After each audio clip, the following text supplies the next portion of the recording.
হযরত লোকমান কেমন প্রজ্ঞাবান ব্যক্তি ছিলেন।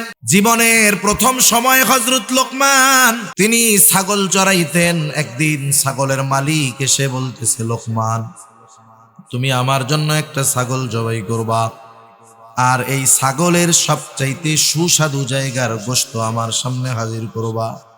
হযরত লোকমান মালিকের নির্দেশে একটা ছাগল জবাই করলেন। এইবার ছাগল জবাই করে ছাগলের কলিজা, হৃৎপিণ্ড আর জিহ্বার গোশত মালিকের সামনে হাজির করলেন। মালিককে বললেন, মালিক, এই দুই জায়গার গোশত সবচেয়ে উৎকৃষ্ট গোশত। এবার মালিক বললেন, লোকমান, আর একটা ছাগল তুমি জবাই করো। এইবার আমার জন্য সবচাইতে নিকৃষ্ট জায়গার গোশত আনবা। হযরত লোকমান আর একটা ছাগল জবাই করবার পর আবার হৃৎপিণ্ড আর জিহ্বা নিয়ে হাজির।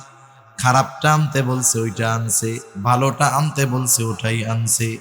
মালিক আবার বলতেছে, লোকমান, তুমি কি আমার সাথে মশকরা করো? হযরত লোকমান এবার বললেন, ও মালিক, এই দুইটা জিনিস যদি কারো ভালো হয়ে যায়, কারো অন্তর আর জবান জিহ্বা যদি ভালো হয়ে যায়, সে সর্ব উৎকৃষ্ট পরিণত হয়ে যায়। আর যার এই দুইটা জিনিস খারাপ হয়ে যায়, সে সবচাইতে নিকৃষ্ট হয়ে যায়। এজন্য মানুষও যদি সর্ব উৎকৃষ্ট হতে চায়, তার অন্তর আর জবানকে পরিশুদ্ধ করতে হবে, ঠিক কিনা বলেন? মানুষের চেহারা যত সুন্দর হোক, যত সম্পদের মালিক সে হোক না কেন, যার অন্তর আর জবান খারাপ, ও উচ্চবংশীয় হতে পারে, দেখতে সুন্দর হতে পারে, কিন্তু সে সর্বনিকৃষ্ট একজন ব্যক্তি, ঠিক কিনা বলেন? এজন্য হযরত লোকমানের কথা কর্মের ভিতরে এরকম হিকমত পাওয়া যাইত। আল্লাহর কাছে তৌফিক চাই, আল্লাহ তাআলা কিছু কথা আমাকে আপনাদের খেদমতে বলার সুযোগ করে দেন, যে কথাগুলো আমাদের সকলের দুনিয়া এবং আখিরাতের জন্য কল্যাণকর হয়। সকলে বলি আমিন। আমরা এখানে ব্যস্ততাকে উপেক্ষা করে বসেছি কিছু দুনিয়া আখিরাতের কল্যাণ অর্জনের কিছু আসবাব, কিছু জিনিস, কিছু জ্ঞান অর্জনের জন্য, ঠিক কিনা বলেন? বলেন তো, ওষুধ যদি মিষ্টি হয় কিন্তু ওই ওষুধে কোনো উপকার না থাকে, ওই ওষুধ মিষ্টি লাগতে পারে কিন্তু ওই ওষুধের দ্বারা কোনো উপকার হবে না। ওষুধ যদি তিতাও হয় কিন্তু ওই ওষুধের দ্বারা যদি আমার কল্যাণ হয়, উপকার হয়, ওই তিতা ওষুধ আমাদের জন্য উপকারী, ঠিক কিনা বলেন? সেজন্য গ্রামের ভাষায় অনেক সময় বলে, জাতের মেয়ে কালো ভালো, নদীর পানি ঘোলাও ভালো। তা যাই হোক, আমরা কিছু উপকারী কথা শুনবো। আল্লাহ সুবহানাহু ওয়া তাআলা সে কথাগুলো আমাকে, আমাদের সকলকে আমলে পরিণত করার তৌফিক দান করুন। সম্মানিত উপস্থিতি, আল্লাহ সুবহানাহু ওয়া তাআলা আমাদেরকে এ দুনিয়াতে অজস্র নেয়ামত দান করেছেন। আল্লাহ প্রদত্ত নেয়ামত সমূহের মধ্যে অন্যতম নেয়ামত হলো সন্তান। আল্লাহর পক্ষ থেকে যত নেয়ামত আমরা পেয়েছি, যারা বিবাহ করেছেন, করেন নাই বা করবেন, মনে রাখতে হবে আল্লাহ প্রদত্ত দামি নেয়ামত সমূহের মধ্যে অন্যতম একটি দামি নেয়ামত আমাদের সন্তান। এই সন্তানেরা শুধু দুনিয়ার কাজে লাগে তা নয়, এই সন্তানেরা আমরা যদি তাদের একটু যথাযথ পরিচর্যা করতে পারি, যত্ন নিতে পারি, আমাদের এই সন্তানেরা দুনিয়া এবং আখিরাত উভয় জাহানে আমাদের জন্য সম্পদে পরিণত হবে। অনেক সময় অনেক মা বাবা চিন্তা করে যে আমার সন্তান কবে বড় হবে, লেখাপড়া কবে শেষ করবে, কর্মজীবনে কবে ঢুকবে, আর আমি বাড়িতে বসে বসে থাকবো, আমাকে ইনকাম করে খাওয়াবে। অনেক মা বাবা মনে করে আল্লাহ মনে হয় সন্তান এজন্যই দিয়েছে যে তুমি একে লালন পালন করবা, বড় বানাবা, ও ইনকাম শিখবে, তুমি বুড়া হবা, বাড়িতে পার উপরে পা তুলে শুধু খাবা।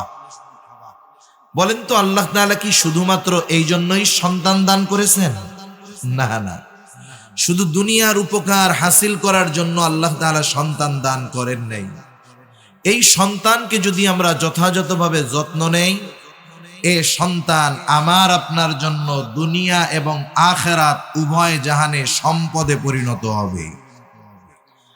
আর সন্তানকে যদি উভয় জাহানের সম্পদে পরিণত করতে চাই, কোরআন এবং সুন্নাহর মধ্যে সন্তানদের লালন পালন তাদের দায়িত্বের ব্যাপারে যে কথাগুলো আল্লাহ এবং তার রাসূল জানিয়েছেন সেই অনুযায়ী আমাদের আমল করতে হবে, তাহলে সন্তান সম্পদে পরিণত হবে। এখন সন্তান যদি সম্পদে পরিণত হয় লাভটা কি? আমি একটা দুইটা লাভের কথা বলে আমি যে আলোচনা করব ইনশাআল্লাহ ওইদিকে আমি যাব ইনশাআল্লাহ। আপনারা সজাগ আছেন তো? তাকবীর দেন, নারায়ে তাকবীর। আওয়াজ হয় নাই, নারায়ে তাকবীর। আরো জোরে, নারায়ে তাকবীর।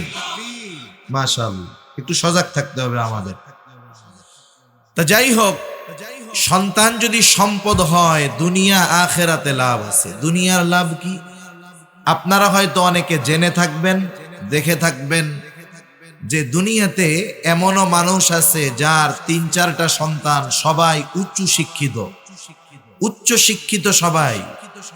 কেউ আমেরিকায় থাকে, কেউ কানাডায় থাকে, কেউ ইংল্যান্ডে থাকে।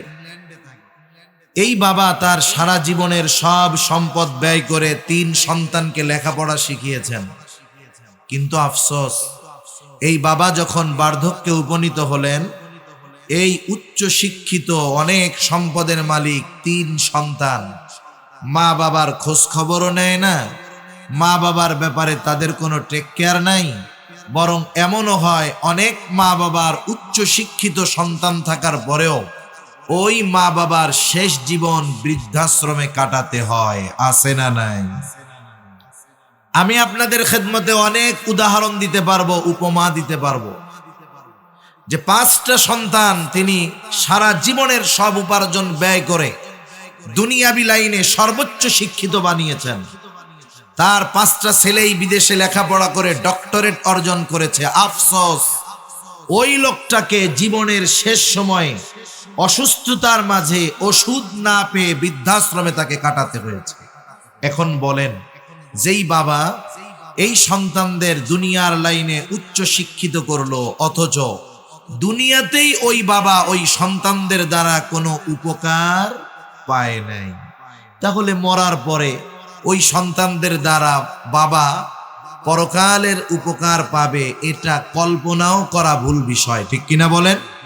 তাহলে আমরা চাই যে আমাদের সন্তান অনেক টাকা পয়সার মালিক না হোক, কিন্তু আমি যখন বার্ধক্যে উপনীত হব, হায়াত যদি থাকে, আমার সন্তান হয়তো আমাকে 10-15 প্রকারের তরকারি দিয়ে খাওয়াতে পারবে না, কিন্তু আমি যেমন ছোটবেলায় তাকে আদর স্নেহে বুকে লালন পালন করেছি, আমার সন্তান হয়তো আমাকে মরিচ ভর্তা দিয়ে খাওয়াবে, আলু ভর্তা দিয়ে খাওয়াবে, কিন্তু বার্ধক্যে আমার প্রতি তার স্নেহ, মোহাব্বত, ভালোবাসা, দরদ থাকবে। শুধু তাই না, প্রত্যেকটা বাবা যার মধ্যে ন্যূনতম ঈমান আছে সে একথা চিন্তা করে, তার এটা চাওয়া, তার এটা আশা যে আমি মারা যাওয়ার পর আমার সন্তানেরা জানি আল্লাহ তাআলার কাছে আমার ক্ষমার জন্য দোয়া করে। এটা প্রত্যেকটা বাবা চায় কি চায় না? কিন্তু আমরা যা চাই সেই অনুযায়ী আমরা আমাদের সন্তানদেরকে প্রস্তুত করি না। আমি যদি চিন্তা করি আমি একটা কলা গাছ লাগাইলাম, এইটা বড় হলে এই কলা গাছ দিয়ে আমি ফার্নিচার বানাবো, এটা সম্ভব? আমি যদি ফার্নিচার বানাতে চাই তাহলে আমাকে ফার্নিচার যেই কাঠে হয় সেই গাছ লাগাতে হবে। আমি যদি আমার সন্তানদের দ্বারা দুনিয়া আখিরাত উভয় জাহানে উপকৃত হতে চাই তাহলে সন্তানদেরকে সেইভাবে প্রস্তুত করতে হবে। কোনভাবে? যেভাবে আল্লাহ এবং তার রাসূল আমাদেরকে জানিয়েছেন। আজকে আমরা সন্তানদের সম্পদে পরিণত করার জন্য কি করণীয় এই বিষয়ে সূরা লোকমানের 2য় রুকু থেকে কিছু আলোচনা করব।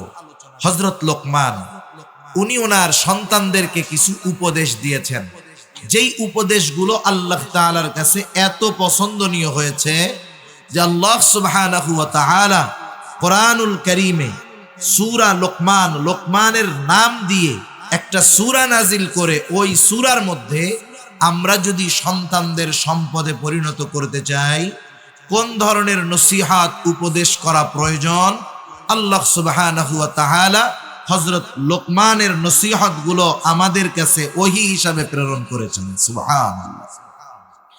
একথা মোটামুটি বলা যায়, যেই বাবা হযরত লোকমানের এই নসিহতগুলো তার সন্তানকে যথাযথভাবে করবে, তার সন্তান দুনিয়া আখিরাতে তার জন্য সম্পদে পরিণত হবে ইনশাআল্লাহ।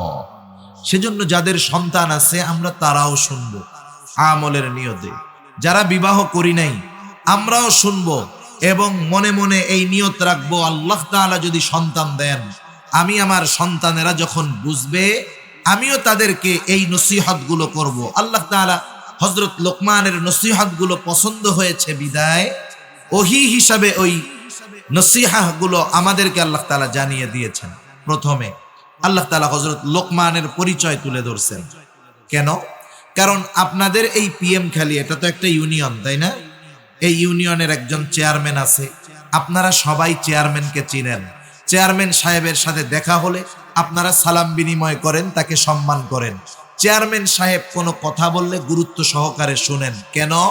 কারণ উনি যে চেয়ারম্যান তার পরিচয় আপনাদের চেনা আছে, জানা আছে, ঠিক কিনা? আপনারা তাকে চেয়ারম্যান এই কারণে গুরুত্ব দেন, সমীহ করেন, সম্মান করেন, তার কথার গুরুত্ব আরোপ করেন।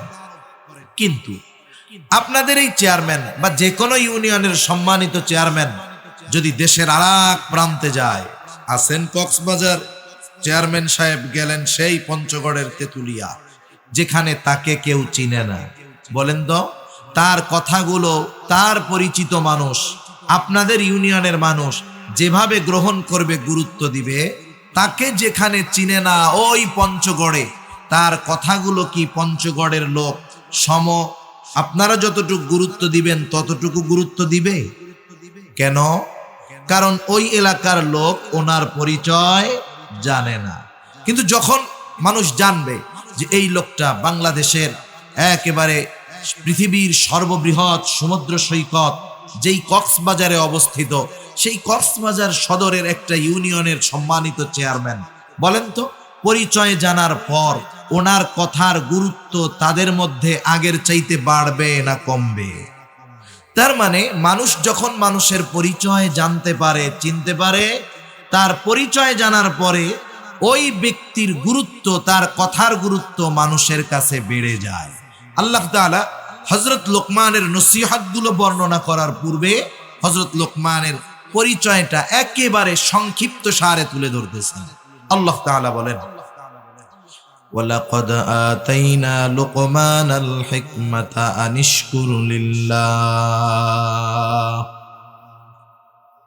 আল্লাহ রাব্বুল আলামিন বলেন, আমি লোকমানকে হিকমত প্রদান করেছি। হিকমত হলো প্রজ্ঞা, দ্বীনের বুঝ, যেখানে যেটা করার দরকার উপস্থিতে জ্ঞান। এক কথায় প্রজ্ঞা, দ্বীনের বুঝ, সত্য মিথ্যার পার্থক্য করার যোগ্যতা। আল্লাহ রাব্বুল আলামিন বলেন, আমি এই হিকমত, এই প্রজ্ঞা লোকমানকে প্রদান করেছি। তাফসীরের মধ্যে আসছে হযরত লোকমানের কাছে দুটো জিনিস পেশ করা হয়েছে, উপস্থাপন করা হয়েছে। একটা হলো নবুয়াত আর একটা হলো হিকমত। হযরত লোকমানকে যখন ইচ্ছাধীন স্বাধীনতা দিয়ে দেওয়া হলো, লোকমান তুমি চাইলে হিকমত গ্রহণ করতে পারো, তুমি চাইলে নবুয়াত গ্রহণ করতে পারো। হযরত লোকমান হিকমতকে গ্রহণ করলেন। তবে নবুয়াত এটা যে সর্বোচ্চ মর্যাদাপূর্ণ একটি বিষয়, এরপরেও তিনি কেন হিকমত গ্রহণ করলেন? ওনাকে প্রশ্ন করা হলো, ও লোকমান, নবুয়তের মতো মর্যাদাপূর্ণ পদ পাওয়ার সুযোগ থাকার পরেও কেন আপনি হিকমতকে গ্রহণ করলেন? তিনি বললেন, শোনেন, নবুয়াত এটা যে মর্যাদাপূর্ণ একটি বিষয়, কোনো সন্দেহ নেই। এই দায়িত্বটা আল্লাহ তাআলা আমাকে নিজের থেকে দেন নাই, বরং আমাকে নেওয়ার সুযোগ দিয়েছে। আল্লাহ রাব্বুল আলামিন যদি নিজের থেকে নবুয়াত আমাকে দিতেন, তাহলে এই নবুয়াতি দায়িত্ব পালন করতে গিয়ে যত কিছুর ব্যবস্থাপনা করার দরকার ছিল সব কিছুর ব্যবস্থাপনা আল্লাহ তাআলা করতেন। আর যদি এই নবুয়াতের দায়িত্ব আমি নিজের থেকে নিতাম, এই দায়িত্ব পালন করতে গিয়ে যদি আমার কোনো ত্রুটি বিচ্যুতি হতো, এই ব্যাপারে আল্লাহ তাআলার কাছে আমার জবাবদিহিতা করা লাগতো। কারণ একটা বিষয় হলো নিজের থেকে দায়িত্ব নেওয়া, আর একটা হলো দায়িত্ব দেওয়া। আপনাকে যদি কেউ কোনো দায়িত্ব দেয় যে তুমি এই দায়িত্বটা নাও, এই কাজটা করো, আপনি যদি অপারগতা প্রকাশ করে বলেন আমি পারবো না, কিন্তু সে আপনাকে দায়িত্ব দিয়ে বলল শোনো, চিন্তার কোনো কারণ নাই, তুমি এই দায়িত্ব নাও, তোমার এই দায়িত্ব পালনের জন্য যা করার দরকার সব ব্যবস্থাপনা আমি গ্রহণ করব। এখন বলেন তো, এই কাজ করতে গিয়ে, ওই দায়িত্ব পালন করতে গিয়ে আপনার যদি কোনো ত্রুটি বিচ্যুতি হয়, তাহলে আপনার বলার সুযোগ আছে যে দায়িত্ব তো আমি নিতে চাই নাই, আমাকে দেওয়া হয়েছে। আপনাকে তিরস্কার করার কোনো সুযোগ নাই। তবে ওই দায়িত্বটা যদি নিজের থেকে নেওয়া হয়, যদি বলা হয় এই কাজটা আমারে দাও, আমি পারি, আমি করব, নিজের থেকে দায়িত্ব নেওয়ার পর যদি কোনো ত্রুটি বিচ্যুতি হয়, তাহলে আমাকে আপনাকে তিরস্কার করা হবে। দায়িত্ব পালন করতে পারো না, দায়িত্ব নেওয়ার জন্য এত লাফাও কেন? ঠিক না? তাহলে দায়িত্ব দেওয়া আর নিজের থেকে নেওয়া এক বিষয় নয়। হযরত লোকমান বললেন শোনো, আমাকে নবুয়াত দেওয়া হয় নাই, বরং নেওয়ার সুযোগ দেওয়া হয়েছে। এই জন্য আমি নবুয়াত গ্রহণ করি নাই, হিকমত গ্রহণ করেছি। আল্লাহ রাব্বুল আলামিন সেই কথাই বলেন, আমি হযরত লোকমানকে হিকমত প্রদান করেছি, হিকমত। আর এই হিকমত এটাও কিন্তু নিয়ামত। পরিপূর্ণ দ্বীনের বুঝ এটা কিন্তু নিয়ামত। জ্ঞান এটাও নিয়ামত। সত্য মিথ্যার পার্থক্য করার যোগ্যতা এটাও নিয়ামত। এই জন্য আল্লাহ রাব্বুল আলামিন বললেন, আমি লোকমানকে হিকমত নামক নিয়ামত দান করেছি। কেন? এই নিয়ামত পেয়ে সে যেন আনিশকুরুলিল্লাহ, সে যেন আল্লাহর শুকরিয়া আদায় করে। তার মানে প্রথম শিক্ষা আমাদের জন্য, আমরা যখন আল্লাহর তরফ থেকে কোনো নিয়ামত পাবো, ওই নিয়ামত পাবার পর শুকরিয়া আদায় করব কার? হযরত লোকমানের কথা কাজ সব কিছুর মধ্যে প্রজ্ঞার ছোঁয়া পাওয়া যাইত, হিকমতের ছোঁয়া পাওয়া যাইত। হযরত লোকমান কেমন প্রজ্ঞাবান ব্যক্তি ছিলেন? জীবনের প্রথম সময় হযরত লোকমান তিনি ছাগল চড়াইতেন। একদিন ছাগলের মালিক এসে বলতেছে, লোকমান তুমি আমার জন্য একটা ছাগল জবাই করবা, আর এই ছাগলের সবচাইতে সুস্বাদু জায়গার গোশত আমার সামনে হাজির করবা। হযরত লোকমান মালিকের নির্দেশে একটা ছাগল জবাই করলেন। এইবার ছাগল জবাই করে ছাগলের কলিজা, হৃৎপিণ্ড আর জিহ্বার গোশত মালিকের সামনে হাজির করলেন। মালিককে বললেন, মালিক এই দুই জায়গার গোশত সবচেয়ে উৎকৃষ্ট গোশত। এবার মালিক বললেন, লোকমান আর একটা ছাগল তুমি জবাই করো, এইবার আমার জন্য সবচাইতে নিকৃষ্ট জায়গার গোশত আনবা। হযরত লোকমান আর একটা ছাগল জবাই করবার পর আবার হৃৎপিণ্ড আর জিহ্বা নিয়ে হাজির। খারাপটা আনতে বলছে ওইটা আনছে, ভালোটা আনতে বলছে ওটাই আনছে। মালিক আবার বলতেছে, লোকমান তুমি কি আমার সাথে মশকরা করো? হযরত লোকমান এবার বললেন, ও মালিক, এই দুইটা জিনিস যদি কারো ভালো হয়ে যায়, কারো অন্তর আর জবান জিহ্বা যদি ভালো হয়ে যায়, সে সর্ব উৎকৃষ্ট পরিণত হয়ে যায়। আর যার এই দুইটা জিনিস খারাপ হয়ে যায়, সে সবচাইতে নিকৃষ্ট হয়ে যায়। এজন্য মানুষও যদি সর্ব উৎকৃষ্ট হতে চায়, তার অন্তর আর জবানকে পরিশুদ্ধ করতে হবে। ঠিক কিনা বলেন? মানুষের চেহারা যত সুন্দর হোক, যত সম্পদের মালিক সে হোক না কেন, যার অন্তর আর জবান খারাপ, ও উচ্চবংশীয় হতে পারে, দেখতে সুন্দর হতে পারে, কিন্তু সে সর্বনিকৃষ্ট একজন ব্যক্তি। ঠিক কিনা বলেন? এজন্য হযরত লোকমানের কথা কর্মের ভিতরে এরকম হিকমত পাওয়া যাইত। আল্লাহ রাব্বুল আলামিন এরপরে বলতেছেন, নমাই ইয়াশকুর ফাইন্নামা ইয়াশকুরু লিনাফসি, যে আল্লাহর নিয়ামতের শুকরিয়া আদায় করে সে সেটা নিজের জন্যই করে। কারণ শুকরিয়া আমরা যদি আদায় করি, লাভ আল্লাহর নয়, লাভ কাদের? জোরে বলেন। আমাদের লাভ। এই কথাই আল্লাহ তাআলা বলেন, ওয়ামাই ইয়াশকুর ফাইন্নামা ইয়াশকুরু লিনাফসি, যে আল্লাহর কৃতজ্ঞতা প্রকাশ করে সে সেটা নিজের জন্যই করে। কারণ আমরা যদি নিয়ামতের শুকরিয়া আদায় করি, আমাদের সকল নিয়ামত যিনি বাড়ায়া দিবেন তিনি কে? আল্লাহ রাব্বুল আলামিন আরেক জায়গায় বলেন, লাইন শাকারতুম লাযীদান্নাকুম ওয়া লাইন কাফারতুম ইন্না আযাবি লাশাদীদ। আল্লাহ রাব্বুল আলামিন বলেন, তোমরা যদি নিয়ামতের শুকরিয়া আদায় করো আমি তোমাদের নিয়ামত আরো বাড়ায়া দিব। ওয়ালা ইন কাফারতুম, তোমরা যদি নিয়ামতের নাশুকরি করো জেনে রাখো ইন্না আযাবি লাশাদীদ, আমার আযাব বড় শক্ত, আমার আযাব বড় কঠোর। তাহলে যে কোনো ধরনের নিয়ামত পাইলে শুকরিয়া আদায় হবে কার? আমি সুস্থ আছি, এটা নিয়ামত, শুকরিয়া আদায় করব কার? আমি বুঝি দিনের উপরে চলতে পারি, আসতে পেরেছি, চলতে পারতেছি, এটা নিয়ামত, শুকরিয়া আদায় করব কার?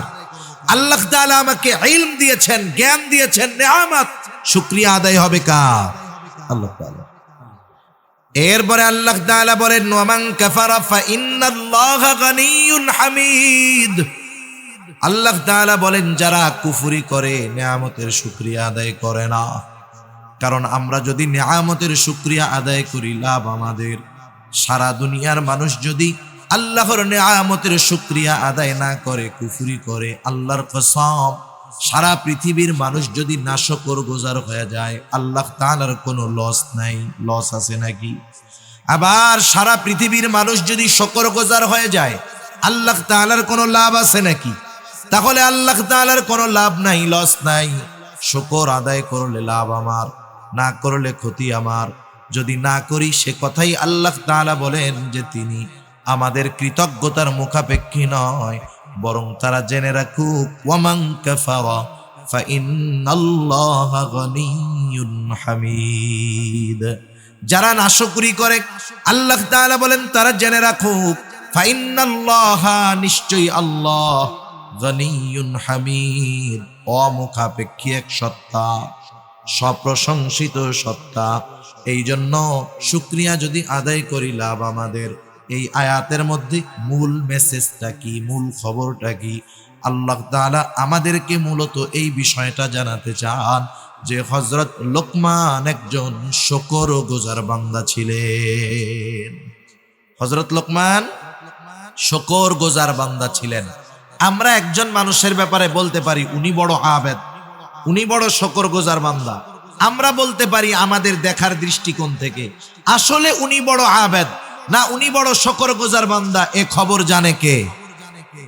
যেই আল্লাহর শুকরিয়া আমরা আদায় করব সেই আল্লাহ বলতেছে যে হযরত লোকমান সে একজন শুকরগুজার বান্দা। এর দ্বারা হযরত লোকমান কতটা জ্ঞানী ছিলেন, কতটা গুরুত্বপূর্ণ ব্যক্তি ছিলেন আল্লাহ তাআলা এটা আমাদেরকে জানিয়ে দিলেন। কথার কথা ধরেন আপনাদের এমপি সাহেব, আপনারা কেউ তাকে চিনেন না। এমপি সাহেবের সাথে একজন লোক ঘুরে, তাকে আপনারা কেউ চিনেন না। আপনাদের এমপি সাহেবকে তো সবাইকে চিনেন। মনে করেন উনি এখানে আসলেন, বসলেন, পাশে একজন অপরিচিত ব্যক্তি, হাজার হাজার মানুষ। তখন এমপি সাহেব যদি ওই অপরিচিত লোকটাকে পরিচয় করায় দেয় যে শুনেন এই যে লোকটারে দেখতেছেন, লোকটা কিন্তু আমার খুব আস্থাভাজন ব্যক্তি, আমার খুব বিশ্বস্তের ব্যক্তি। বলেন তো একটু আগে তো চিনতেন না, এমপি সাহেব যখন বলল যে আমার আস্থাভাজন ব্যক্তি, এরপর থেকে ওই লোকের কথার গুরুত্ব আপনাদের কাছে থাকবে নাকি থাকবে না? তার মানে এমপি সাহেব তার উপরে সন্তুষ্ট, বলতেছে যে আমার খুব কাছের মানুষ, আমার খুব বিশ্বস্ত ব্যক্তি। এখন ওই ব্যক্তির কদর, গুরুত্ব, তার কথার গুরুত্ব সব বেড়ে যাবে। যখন আল্লাহ তাআলা বললেন যে হযরত লোকমান আমার শুকরগুজার বান্দা, তাহলে ওই লোকমান তার ব্যাপারে আগে জানি আর না জানি, তাকে চিনি আর না চিনি, যখন আল্লাহ তাআলা বললেন লোকমান আমার শুকরগুজার বান্দা, তার কথার গুরুত্ব দেওয়ার দরকার আছে না নাই? এইবার হযরত লোকমানের নসিহত গুলো আল্লাহ তাআলা আমাদেরকে জানাচ্ছেন। যদিও আমি দুটো আয়াত তিলাওয়াত করেছি, এরপরেও হযরত লোকমান এই রুকুর মধ্যে সন্তানদের যেই নসিহত গুলো করছেন সেগুলো আমি শুধু বলবো। এক নাম্বার, হযরত লোকমান তার সন্তানদেরকে কি নসিহত করলেন? আল্লাহ তাআলা বলেন وَإِذْ قَالَ لُقْمَانُ لِابْنِهِ وَهُوَ يَعِظُهُ ইয়া বুনাইয়া লা তুশরিক বিল্লাহ। হযরত লোকমান তার সন্তানদেরকে ওয়াজ করতেছে। وَإِذْ قَالَ لُقْمَانُ لِابْنِهِ وَهُوَ يَعِظُهُ। একটা হলো উপদেশ আর একটা হলো ওয়াজ, দুইটার মধ্যে তফাৎ আছে। আপনি আমি যখন আপনার সন্তানকে ওয়াজ করতে চাই, নসিহত করতে চাই, নসিহতের ভাষা একরকম আর উপদেশের ভাষা আর এক রকম। আপনি যদি আদেশ করতে চান কোনো বিষয়ে কি বলেন, এইটা কর বা এটা করো, এটা আদেশ। আর আপনি যদি একটু আবেগ নিয়ে, মোহাব্বত নিয়ে, ভালোবাসা নিয়ে বলেন, আমার সন্তান তুমি একটু এই কাজটা করো তো, যদিও এখানে আদেশবাচক শব্দ আছে কিন্তু বলার মাধ্যমটা হলো নসিহার মতো, যে বাবা এই কাজটা করলে তোমার উপকার হবে, তুমি এই কাজটা করো। এখানে নসিহাত প্রকাশ পায়। আর যদি সরাসরি বলা হয় এটা করো, এখানে আদেশ। নসিহাতের মধ্যে আবেগ থাকে, ভালোবাসা থাকে, মোহাব্বত থাকে। হযরত লোকমান সন্তানকে উপদেশ দিচ্ছেন কিন্তু নসিহার সুরে, উপদেশের সুরে, আবেগ, মোহাব্বত, ভালোবাসা নিয়ে হযরত লোকমান তার সন্তানকে ডাকতেছেন, ইয়া বুনাইয়া, হে আমার বৎস।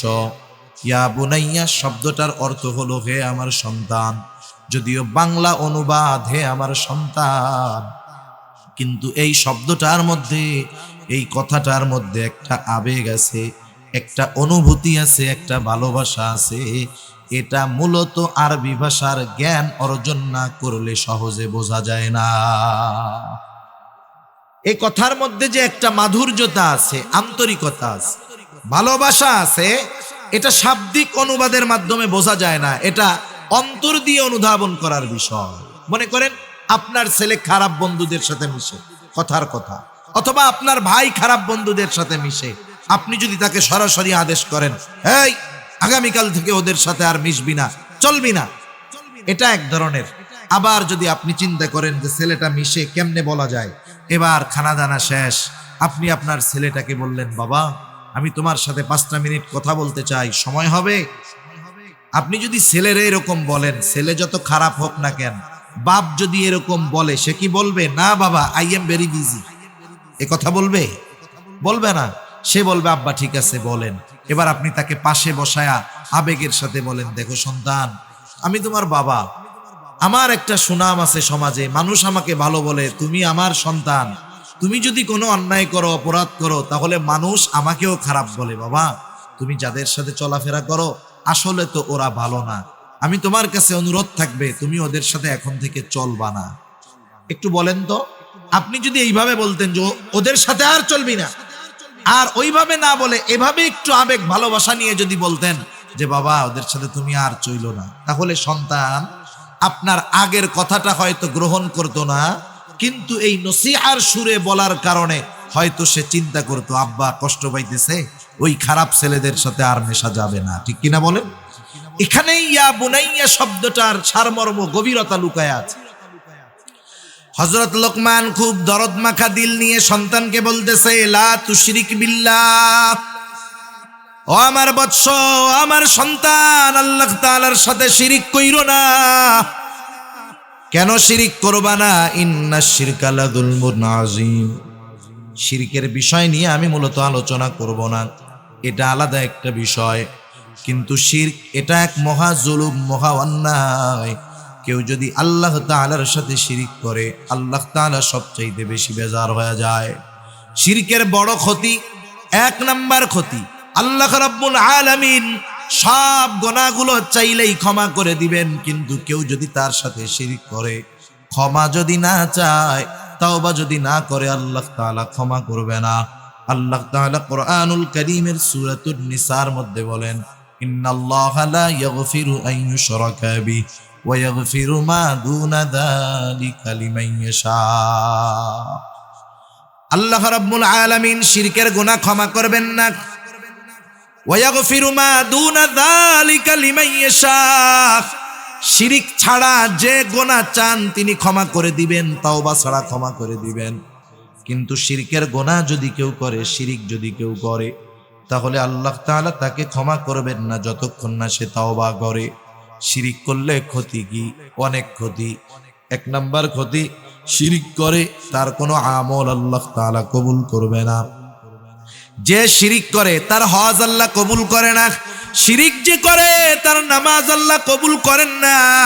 শিরিক যে করে রোজা আসতেছে তার রোজা আল্লাহ কবুল করবে না। এই জন্য আল্লাহ রাব্বুল আলামিন বলেন লা ইয়াহবাতান্না আমালুক, শিরিক যে করে তার আমল বাতিল বলে গণ্য হয়ে যায়। সেই জন্য মুশরিক শিরিক করা অবস্থায় যত আমল করে, যত ভালো কাজ করে, সেটা কবুল হয় না।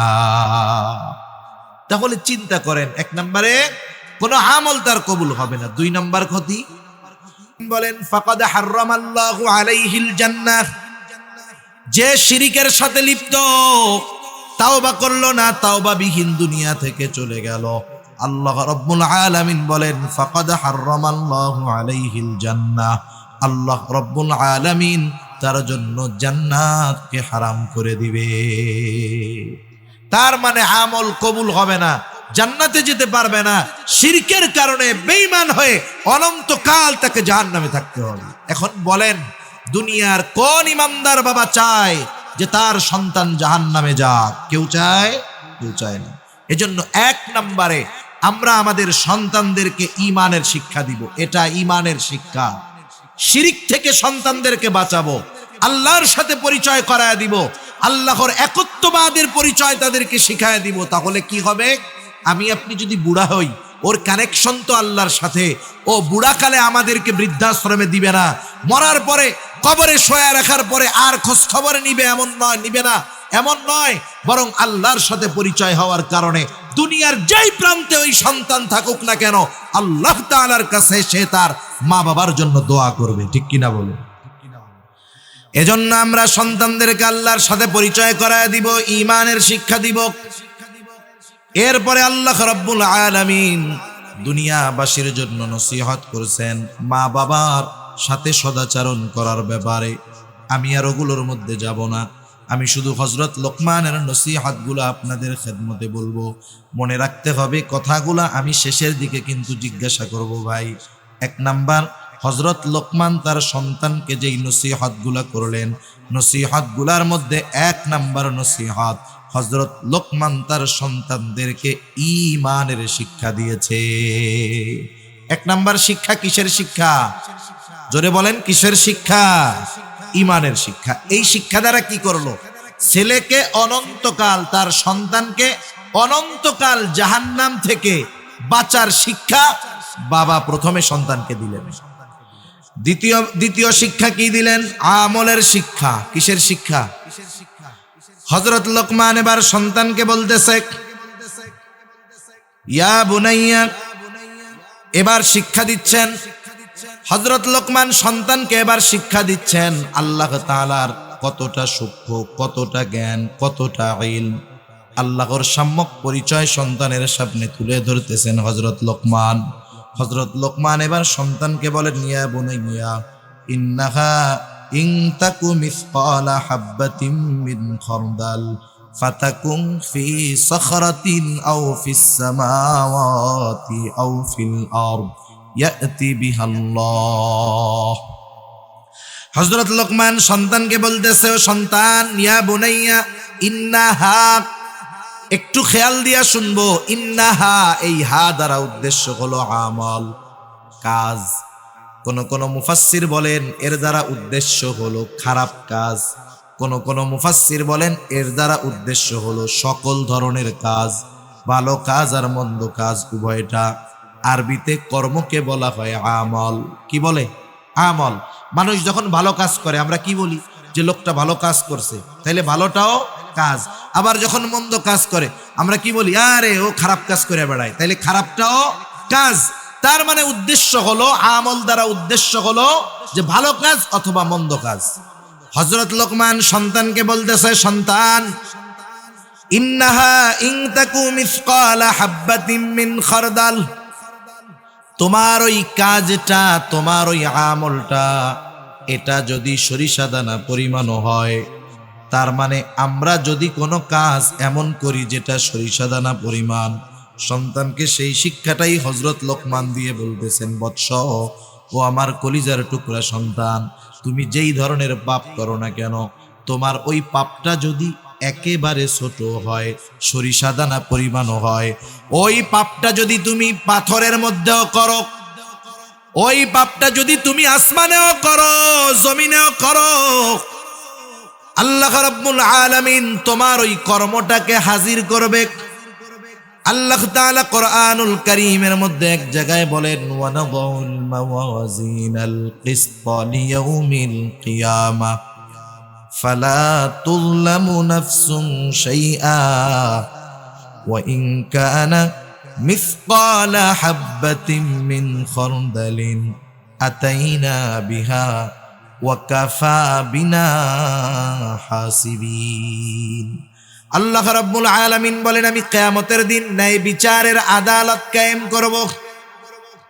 দুনিয়ার আদালতের মধ্যে ন্যায় বিচার নাই, বরং অবিচার আর অবিচার, ঠিক কিনা বলেন? কিন্তু আল্লাহ তাআলা যেই আদালত কায়েম করবে সেখানে কোনো অবিচার নাই, ন্যায় বিচার। আল্লাহ তাআলা সেই জন্য বলেন, ফালা তুযলামু নাফসুন শাইআ, সেই দিন কারো প্রতি ন্যূনতম কোনো জুলুম করা হবে না। ওয়া ইন কানা মিসকালা হাববাতিন মিন খারদালিন আতাইনা বিহা, কেউ যদি দুনিয়াতে সরিষা দানা পরিমাণ কোনো আমল করে, আল্লাহ তাআলা বলেন আতাইনা বিহা, ওইটাকেও আমি হাজির করব। শুধু হাজির করব তা নয়, ওই কর্মের ব্যাপারে তার হিসাব নেওয়া হবে। আল্লাহ তাআলা বলেন কাফা বিনা হাসিবিন, হিসাব নেওয়ার জন্য আমি আল্লাহই যথেষ্ট। এই কথাটাই সন্তানকে স্মরণ করা দিচ্ছে, আমার সন্তান, আল্লাহ তাআলার পাওয়ার কেমন তুমি জানো, ক্ষমতা কেমন তুমি জানো। তুমি যদি দুনিয়ার মধ্যে কোনো আমল করো, ওই আমলটা যদি পাথরের মধ্যেও করো, এই আয়াতের তাফসিরে রাসূল আকরাম সাল্লাল্লাহু আলাইহি ওয়াসাল্লাম বলেন, হযরত আনাস রাদিয়াল্লাহু তাআলা আনহু থেকে বর্ণিত হাদিস, নবীজি বলেন, কোন ব্যক্তি যদি এমন পাথরের মধ্যে আমল করে যেই পাথরের কোনো দরজাও নাই, জানালাও নাই, দরজাও নাই, জানালাও নাই, এটা অসম্ভব, এরপরেও যদি কেউ ওই রকম পাথরের মধ্যে কোনো আমল করে যেই পাথরে প্রবেশ করার বাহির হওয়ার কোনো জায়গা নেই, ওই পাথরের মধ্যেও যদি দুনিয়ার কোনো বান্দা সরিষা দানা পরিমাণ কোনো আমল করে, সেই আমলটাও কিয়ামতের দিন হাজির করবেন যিনি, তিনি কে? এর দ্বারা সন্তানকে কি বুঝাইতেছে লোকমান? বুঝাচ্ছে, সন্তান তুমি হয়তো আমার সামনে ভালো কাজ করবা, কারণ বাবার সামনে তো ছেলে সিগারেট খাবে না, খাবে গাঁজা খাবে, খারাপ কাজ করবে, ইফটিজিং করবে, বাবার সামনে করবে? বলেন, করবে না। তুমি হয়তো আমার সামনে ভালো কাজ করবা, কিন্তু আমার অগোচরে হয়তো মন্দ কাজ করবা, হয়তো একাকী ঘরের মধ্যে গুনাহ করবা। ও আমার সন্তান, হয়তো আমি দেখবো না, দুনিয়ার মানুষ জানবে না। তুমি যদি একাকীও করো, রাতের আধারেও যদি করো, নীরবে নিভৃতে ঘরের দরজা লাগায় যদি তুমি কোনো আমল করো, সেটা ভালো হোক আর মন্দ হোক, তোমার ওই আমলের ব্যাপারে দুনিয়ার কারো খবর নাই, কিন্তু খবর আছে কার কাছে? এই কথাই হযরত লোকমান বলেন, ও আমার সন্তান, তোমার ওই আমলটা সেটা যদি পাথরের মধ্যেও হয়, আসমানেও যদি করো, জমিনেও করো, ওই আমলটা আল্লাহ রাব্বুল আলামিন হাজির করবে। কেন করবে? ইন্নাল্লাহা লতীফুন খবীর, নিশ্চয়ই আল্লাহ তাআলা হলেন সব কিছুর খবর তো রাখেন, তিনি হলেন সূক্ষ্ম দ্রষ্টা। তার মানে দুনিয়ার মানুষ যেটা শুনতে পায় না, শুনে কে? দুনিয়ার মানুষ যেটা দেখতে পায় না, দেখে কে? এই কথা যদি আমি আপনি আপনার সন্তানের মগজের মধ্যে ঢুকায়া দিতে পারি, চিন্তার মধ্যে ঢুকায়া দিতে পারি, তাহলে আশা করা যায় সন্তান যদি আপনার সামনে নাও থাকে, সে যেখানেই যাক না কেন পাপ করবে না, গুনাহ করবে না, কারণ তার অন্তরের মধ্যে বিশ্বাস, আমি একাকীও যদি গুনাহ করি, দেখবে কে? তাহলে হযরত লোকমান দ্বিতীয়তে আল্লাহ রাব্বুল আলামিনের ক্ষমতা সম্পর্কে জানাইলেন। 3 নাম্বার, হযরত লোকমান তার সন্তানকে আমলের শিক্ষা দিচ্ছেন, আমলের শিক্ষা। হযরত লোকমান সন্তানকে বলতেছে, ইয়া বুনাইয়া আকিমিস সালাহ ওয়া'মুর বিল মা'রুফি ওয়ানহা আনিল মুনকার ওয়াসবির আলা মা আসাবাক ইন্না যালিকা মিন আজমিল উমুর। হযরত লোকমান তার সন্তানকে বলতেছে, হে আমার বৎস, নামাজ কায়েম করো। নামাজ হলো ঈমানের পরে সবচেয়ে গুরুত্বপূর্ণ আমল। হযরত লোকমান তার সন্তানকে নামাজের আদেশ দিচ্ছে। হাদিসের মধ্যে আসছে, আল্লাহ রাসূল সাল্লাল্লাহু আলাইহি ওয়াসাল্লাম বলেন, তোমরা তোমাদের সন্তানদের 7 বছর বয়স হলে নামাজের আদেশ দাও, আর 10 বছর বয়স হলে নামাজ না পড়লে প্রহার করো, আর বিছানাটা আলাদা করে দাও। নামাজের আদেশ কয় বছর বয়সে? 7। কয় বছর বয়সে? আপনাদের ঘুম আসতেছে? তাকবীর দেন, নারায়ে তাকবীর। আরে কি দেন, আপনাদের তো আরো জোশ বেশি হওয়ার কথা। নারায়ে তাকবীর। নাকি চিন্তা করতেছেন হুজুর আপনি একা করতেছেন ওয়াজ, এটা শুনবো কি? ওইদিকের থেকে তো আওয়াজ আছে, ওইটাও একটু শুনুন। 2 ওয়াজ একসাথে শোনার দরকার নাই, একটাই শুনেন। তাহলে দেখেন, ঈমানের পরে সবচাইতে গুরুত্বপূর্ণ কাজ হলো নামাজ।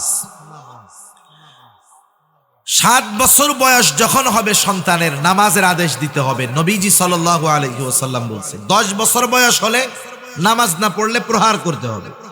এখন বুঝে থাকলে বলেন, আপনি যদি কাউকে কোনো বিষয়ে আদেশ করতে চান, যেই বিষয়ে তার জানা নাই, ওই বিষয়ের কাজ বা তার অভিজ্ঞতা নাই, বলেন তো জানার পরেও আপনি যদি সেই কাজের ব্যাপারে তাকে আদেশ করেন, কাজটা ঠিক হবে? ঠিক হবে না। আপনার ছেলে, আপনার সন্তান যেই কাজটা পারে না, আপনি তাকে যেটা শেখান নাই, সেই কাজের ব্যাপারে তাকে যদি আদেশ করেন, এটা তার উপরে জুলুম করা হবে। তাহলে যে কোনো জিনিস আদেশ করার জন্য যাকে আদেশ করা হবে তাকে আগে শেখাতে হয়, অভ্যাস করাতে হয়। এখন বলেন, 7 বছরে যদি সন্তানকে নামাজের আদেশ দিতে হয়, নামাজ শেখাতে হবে 7 বছরের পরে না আগে? আরো অনেক আগের থেকে শেখাতে হবে। তার মানে আপনি তাকে 5 বছর থেকে কমপক্ষে নামাজে অভ্যস্ত করবেন। মাঝে মধ্যে মসজিদে নিয়ে যাবেন, মাঝে মধ্যে সুন্নাত নফল নামাজ ঘরে পড়বেন। ছোট বাচ্চা, 2 বছরের বাচ্চাও যদি হয়, কোনো বাবা যদি ঘরে নামাজ পড়ে সুন্নাত নামাজ, ওই বাচ্চা 2 বছরের বাচ্চা হলেও দেখবেন বাবার সাথে দাদার সাথে আইসা রুকু দেয়, সেজদা দেয়। তার পরনে কোনো কিছু না থাকুক, মাথার মধ্যে একটা টুপি লাগায়া সেও নামাজের মতো অভিনয় করে। ঠিক কিনা বলেন? আপনি যখন এই সুন্নাত পড়লেন ঘরে, কারণ আমাদের মা বোনেরা সাধারণত ঘরের কোণে নামাজ পড়েন, নিরিবিলি জায়গায় যেখানে আলো কম। কিন্তু কোনো পুরুষ যখন ঘরে নামাজ পড়ে, ঘরের কোণায় যায় না, সে বারান্দায় নামাজ পড়ে, খোলা জায়গায় পড়ে। আপনি যখন সুন্নাত নামাজটা ঘরে পড়বেন, নফল নামাজটা ঘরে পড়বেন, আপনার সন্তান, আপনার ভাতিজা, আপনার ভাগ্নে, আপনার নাতি, সে এসে আপনার পাশে নামাজের অভিনয় করবে, সে নামাজে অভ্যস্ত হবে। কারণ বড়রা যেই কাজটা করে, ছোটরা দেখে শুনে আর মনে করে ওটাই মনে হয় ভালো। ঠিক না? দেখবেন এটা বাচ্চাদের অভ্যাস। এইবার আরেকটু বড় যখন হলো, 3 বছর 4 বছর বয়স, 4 সাড়ে 4 বছর বয়স, এখন সে ভালো মন্দ বলতে পারে, প্রস্রাব পায়খানা আসলে বলতে পারে। 5 বছর বয়স হয়ে গেছে, এখন আপনি তাকে নিয়ে মসজিদে যাবেন, এটা হবে তার অভ্যাস। 5 বছরের বাচ্চা মসজিদে প্রস্রাব পায়খানা করবে না। প্রস্রাব পায়খানা করলে আব্বাকে ডাকবে, বলবে। আমাদের সমাজে এই বিষয়টা নাই। ছোটদেরকে মসজিদে নেওয়ার অভ্যাস না করার কারণে ওই ছোট ছেলেটা যখন বড় হয়, ওর 2 পা ধরেও ওকে মসজিদে নেওয়া যায় না। আরব দেশে দেখেন না, ছোট ছোট বাচ্চাদের অনেক দূর থেকে গাড়িতে করে আব্বা নামাজ পড়তে নিয়ে এসে মসজিদে এনে ছেড়া দেয়। নামাজ ফরজ হয় নাই তাতে কি? ওকে নামাজ শিখতে হবে না? ও বড় হলে এক সময় ফরজ হবে না? ওর নামাজ ফরজ হবে না ওর উপরে? কিন্তু আফসোস, আমাদের দেশের কিছু পাকা মানুষ আছে, এরা একটু ছোটরা মসজিদে আসলে একটু চেঁচামেচি করলে মানুষজন রাগ হয়। আরে নবীজি একদিন নামাজ পড়াইতেছেন, সম্ভবত মাগরিবের নামাজ অথবা আসরের নামাজ। রাসূলুল্লাহ সাল্লাল্লাহু আলাইহি ওয়াসাল্লাম সিজদায় গেলেন। ইমাম সিজদা থেকে উঠতে বিলম্ব হচ্ছে, সাহাবায়ে কেরাম ভাবলো মনে হয় সিজদার মধ্যে কোনো ওহী নাজিল হইতেছে। আর নবীজি সাল্লাল্লাহু আলাইহি ওয়াসাল্লাম যখন কোনো নতুন ওহী নাজিল হতো, সাথে সাথে উপস্থিত সাহাবারা যারা থাকতেন তাদের সামনে নবীজি তিলাওয়াত করতেন আর বলে দিতেন এটা ওই সূরার অংশ, ওইটার সাথে যোগ করবা। রাসূলুল্লাহ সাল্লাল্লাহু আলাইহি ওয়াসাল্লাম নামাজ শেষ করলেন, সাহাবাদের দিকে ঘুরে বসলেন। সকলে চিন্তা করতেছে হয়তো নতুন কোনো ওহী নাজিল হয়েছে, তিলাওয়াত করে নবীজি শোনাবে। কিন্তু নবীজি তো কিছু বলেন না। একজন উৎসুক সাহাবী নবীজিকে প্রশ্ন করলো, ইয়া রাসূলুল্লাহ, নামাজের ওই সিজদাটা অনেক দীর্ঘ করলেন, বিলম্ব করলেন, কোনো ওহী নাজিল হয়েছিল নাকি? নবীজি সাল্লাল্লাহু আলাইহি ওয়াসাল্লাম বললেন, না, ওহী নাজিল হয় নাই। আমি যখন ওই রাকাতের সিজদায় গেলাম, নবীজির মসজিদের মেহরাব যেটা ছিল, নামাজ যে জায়গায় দাঁড়ায় পড়াইতেন, একেবারে সাথে সাথেই একটা দরজার পাশেই নবীজির হুজরা। নবীজি সাল্লাল্লাহু আলাইহি ওয়াসাল্লাম রমাদানে ইতিকাফ করতেন।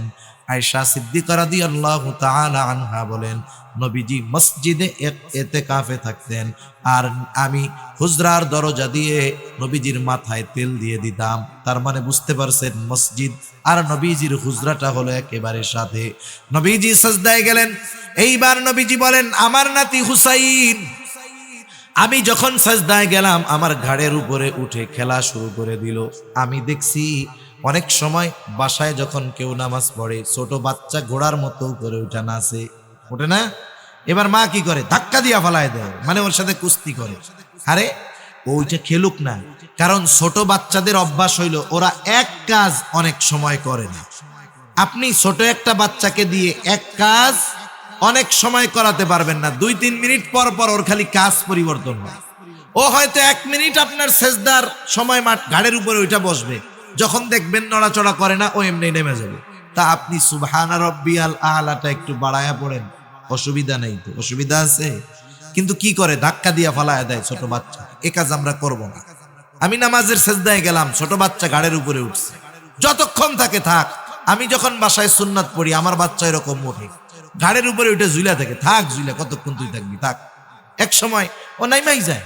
এজন্য আমরা যদি এখন বাসায় নামাজ পড়বো, ওরা যদি ঘাড়ের উপরে উঠে টুঠে, আমরা রাগ করবো না, ও থাক ওর মতো, 1 মিনিটের মধ্যে এমনি নাইমা যাবে। নবীজি সাল্লাল্লাহু আলাইহি ওয়াসাল্লাম বলেন, হুসাইন আয়েশা আমার ঘাড়ের উপরে উঠলো।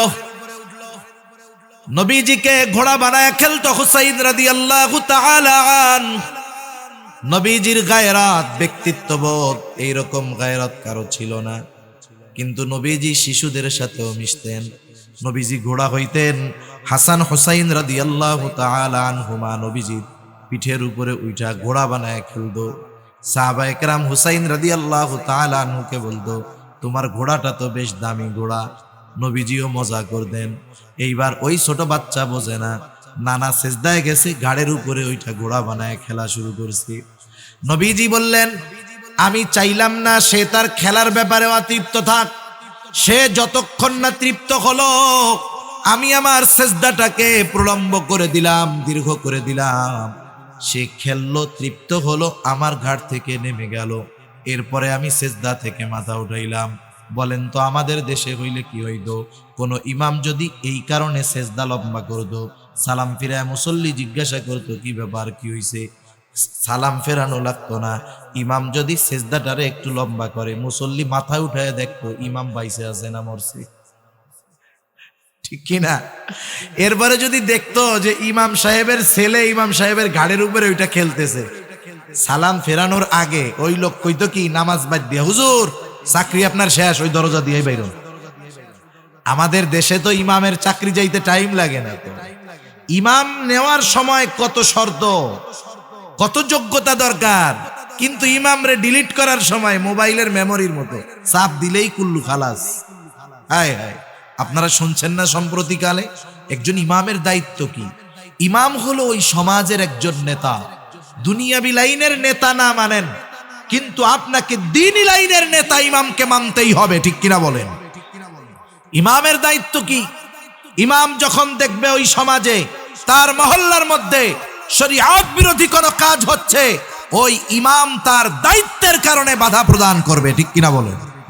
আমাদের বাংলাদেশের ফটিকছড়ি থানা চট্টগ্রামে এক ওনার এলাকার মধ্যে বিবাহ শাদীর মধ্যে ডিজে গান টান বাজাইয়া বিবাহর সময় ইমাম সাহেবরে ডাকতেছে, বিয়েটা পড়াই যান। ইমাম সাহেব যান নাই, একেবারে সঠিক কাজ করছেন, উনি বিবাহ পড়ান নাই। এই রাগে ক্ষোভে ওই কমিটি ইমামকে বের করে দিয়েছে। বিবাহ হলো রাসূলের সুন্নাত, সুন্নাতের মধ্যে ওই ধরনের অপকর্ম থাকবে। একজন ইমাম যার মধ্যে ন্যূনতম দায়িত্ববোধ আছে সে ওই বিবাহ পড়াবে না, এটাই বাস্তবতা, এবং উনি সঠিক কাজ করেছেন। ওরা মনে করতেছে ইমামকে আমি তাড়িয়ে দিলাম আর ইমাম এখন না খায়া মরবে। না না, ওই ইমামরে তো এদেশের কেউ চিনতো না। কেউ চিনত? ওরা বাইর করে দিল, গোটা দেশের মানুষ এখন তাকে চিনবে। ওই জায়গায় যদি ওর 10,000 বেতন হয়ে থাকে, ইনশাআল্লাহ আরো বেশি সম্মানের জায়গায় আল্লাহ তাআলা তাকে নিবে, ঠিক কিনা বলে? কারণ কেউ যদি সত্য কথা বলার কারণে কোথাও থেকে তাকে বের করে দেওয়া হয়, মনে করবেন ওই জায়গার যোগ্য সে নয়, এমন নয়, বরং ওই লোককে রাখার যোগ্যতা ওই জায়গার লোকজনের নাই। ইনশাআল্লাহ তার ভালো ব্যবস্থা হবে। তো যাই হোক, আমাদের দেশের ইমামদের চাকরি যেতে টাইম লাগে না, এই কথা বললাম। যে নবীজি নামাজের মধ্যে সেজদায় বিলম্ব করেছেন একজন শিশুর ইচ্ছাকে প্রাধান্য দিতে গিয়ে। আমাদের মসজিদে অনেক সময় বাচ্চারা যায়, অনেক মসজিদে একটু জিলাপি টিলাপি দেয়, মাঝে মধ্যে দেয় না? আপনাকে এলাকায় দেয় নাকি? কতজন টিটকারি মারে, দেখ নিজেও নিতে আইছে, কোলের দ্বারে লই আইছে। খবরদার, এরকম আমরা বলবো না, লজ্জিত করবো না কাউকে। ছোট বাচ্চা একটু দৌড়াইতেছে মসজিদের মধ্যে, সালাম ফিরাইয়া, ঘাড় ফুলাইয়া, নাক ফুলাইয়া কি বলে, এই বের হয় এখান থেকে। আপনি যে আজকে ধমক দিলেন ওকে, ও তো মসজিদের মধ্যে একটু দৌড়াদৌড়ি করতেছে, তাতে কি?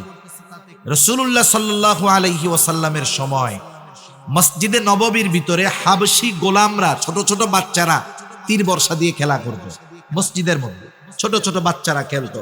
নবীজি সাল্লাল্লাহু আলাইহি ওয়াসাল্লাম আয়েশা সিদ্দিকা রাদিয়াল্লাহু তাআলা আনহাকে খেলা দেখাইতেন। মসজিদের চত্বরে খেলতো, ছোট বাচ্চারা মসজিদের মধ্যে দৌড়াদৌড়ি করতো। হায় হায়, তাতে অসুবিধা কি? আপনি যে ওকে ধমক দিলেন, ওর ভয় ভীতি যদি একবার অন্তরে গেঁথে যায়, পরবর্তীতে ওকে মসজিদে নিতে গেলে ও কি বলবে? না, যাবো না, ওই জায়গায় যে পচা মানুষটা আছে, ধমক দিবে। মসজিদ হলো পৃথিবীর সবচাইতে নিরাপদ জায়গা। অনেকে আবার বলে যে বাচ্চারা চেঁচামেচি করলে খুশুখুজু থাকে না নামাজে। তাদেরকে বলবো, আপনার এই খুশুখুজু এটা যদি একজন বাচ্চার কথার আওয়াজে চইলা যায়, তাইলে জিহাদের ময়দানে যদি যাইতে হয়, সেখানে নামাজ আছে না নাই? নামাজ আছে না? নামাজ আছে। তাইলে পাশে একটা বোম ফুটলেই তো কাম 12টা বেজে যাবে। সেজন্য এসব টালবাহানা আমরা করব না। ছোট বাচ্চাদের মসজিদে আনবো, 5 বছর থেকে আনবো, অভ্যস্ত বানাবো। ও যদি অভ্যস্ত হয়ে যায়, 7 বছর বয়সে ওকে নামাজের জন্য আদেশ করা লাগবে না। আশা করা যায় ওই বাচ্চা 7 বছর বয়সে পাক্কা নামাজি হয়ে যাবে, ঠিক কিনা বলেন? মাদ্রাসার মধ্যে খেয়াল কইরেন, মাদ্রাসার ওস্তাদদেরকে জিজ্ঞাসা কইরেন, মাদ্রাসার মধ্যে 5-6 বছরের বাচ্চারাও পড়ে। অনেক সময় 5-6 বছরের বাচ্চা নামাজ পড়তেছে, তাহাজ্জুদও পড়ে। ওর নামাজের দিকে তাকাইলে মনে হয় পাক্কা একজন নামাজি নামাজ পড়তেছে। এত সুন্দর ধীর স্থিরতার সাথে পড়ে। আমরাও চাই আমাদের সন্তানেরা নামাজি হোক। এই জন্য ছোট থাকতেই মসজিদে নেওয়ার অভ্যাস করব। তাহলে 7 বছর বয়সে ও পাক্কা নামাজি হয়ে যাবে। আর 10 বছর বয়স হলে ওকে তো আর পিটানো লাগবে না, কিছুই করা লাগবে না। ওই পর্যন্ত সে পাক্কা নামাজি হয়ে যাবে। ও নামাজ পড়বে, লাভ হবে ওর বাবার, কারণ ওর তো অ্যাকাউন্ট নাই। ওর অ্যাকাউন্ট আছে? ওর তো অ্যাকাউন্ট নাই। সন্তানের ওই ভালো কর্মের সব তার বাবার অ্যাকাউন্টে জমা হয়ে যাবে। সুবহান। সেজন্য সন্তানদেরকে আমরা নামাজের আদেশ করব। সাথে সাথে যখন একটু বড় হবে, সন্তানদেরকে তার দুনিয়ার দায়িত্ব বুঝাইয়া দিব যে সন্তান, এই দুনিয়াতে শুধু আমাদের চাকরি বাকরি কাজবাজ করা খাওয়া এটাই কাজ না, বরং আল্লাহ তাআলা আমাদেরকে শ্রেষ্ঠ উম্মত হিসাবে ঘোষণা দিয়েছেন। শ্রেষ্ঠ উম্মত হওয়ার জন্য কাজটাও কিন্তু শ্রেষ্ঠ কাজ। কাজ কি? এবার আমরা সন্তানদেরকে বলবো, জানায়া দিব, তা'মুরুনা বিল মা'রুফ ওয়া তানহাউনা আনিল মুনকার। ওয়া তুমিনুনা বিল্লাহ। আল্লাহ রাব্বুল আলামিন বলেন, কুনতুম খায়রা উম্মাহ উখরিজাত লিন-নাস, তোমরা হলে শ্রেষ্ঠ উম্মত, তোমাদেরকে মানুষের কল্যাণের জন্য বের করা হয়েছে। কোন কর্মের ভিত্তিতে তোমরা শ্রেষ্ঠ উম্মত? তা'মুরুনা বিল মা'রুফ ওয়া তানহাউনা আনিল মুনকার, ভালো কাজের আদেশ, অসৎ কাজের নিষেধ, এইটা করতে হবে। সাথে সাথে ঈমান থাকতে হবে। ঈমানদার ভালো কাজের আদেশ করে, অসৎ কাজের নিষেধ করে, এই লোকটাই হলো শ্রেষ্ঠ উম্মত। এবার হযরত লোকমান সেই কথাই বলতেছে, বৎস, নামাজ কায়েম করার পাশাপাশি আরো একটা কাজ করবা, ওয়া'মুর বিল মা'রুফ ওয়ানহা আনিল মুনকার, ভালো কাজের আদেশ করবা, অসৎ কাজের নিষেধ করবা। এই কর্মটা ঈমানের সাথে সম্পৃক্ত কর্ম। কারণ নবীজি সাল্লাল্লাহু আলাইহি ওয়াসাল্লাম জানায় দেন, মান রাআ মিনকুম মুনকারা ফালইউগাইরহু বিয়াদিহি ফাইন লাম তাসতাতি' ফাবিলিসানিহি ফাইন লাম তাসতাতি' ফাবিকলবিহি ওয়া যালিকা আযআফুল ঈমান। অনেক সময় আমরা এটা মনে করি আমাদের কাজ হলো শুধু নামাজ রোজা করা, আর কোনো দায়িত্ব নাই। বাস্তবতা হলো প্রত্যেকটা ঈমানদারের উপরে এই দায়িত্ব, ভালো কাজের আদেশ করা, অসৎ কাজের নিষেধ করা। বলেন, এ দায়িত্ব একজনের উপরে না সবার উপরে? কিন্তু সবার উপরে কাজটা সমানভাবে হবে না। কারণ আপনাদের এলাকার এমপি সাহেব যেই মন্দ কাজটা থামাতে পারবে, আপনি পারবেন? আমি পারবো? কারণ ওই পাওয়ার আল্লাহ আমারে দেয় নাই। এজন্য নবীজি সাল্লাল্লাহু আলাইহি ওয়াসাল্লাম হাদিসের মধ্যে আমাদের কি জানিয়ে দিয়েছেন যে আমরা কোন পদ্ধতিতে ভালো কাজের আদেশ, অসৎ কাজের নিষেধ করব। ভালো কাজের কথা বলা যায়, কিন্তু অসৎ কাজ থেকে থামানো কঠিন। নবীজি এজন্য বলেন, যখন তোমাদের মধ্যে কেউ ভালো মন্দ কাজ দেখবে, মান রাআ মিনকুম মুনকারা, খারাপ কাজ দেখবে, তার ক্ষমতা আছে, পাওয়ার আছে, সে কি করবে? সে সেই কাজটাকে থামায়া দিবে। ফালইউগাইরহু বিয়াদিহি, সে শুধু থামায়া দিবে তা নয়, ওই মন্দ কাজের জায়গায় ভালো কাজ প্রতিষ্ঠিত করবে। একটা হলো থামায়া দেওয়া, আর একটা হলো ঘুরায়া দেওয়া। মানে আছে খারাপ কাজের দিক, ঘুরায়া ভালো কাজ করবে।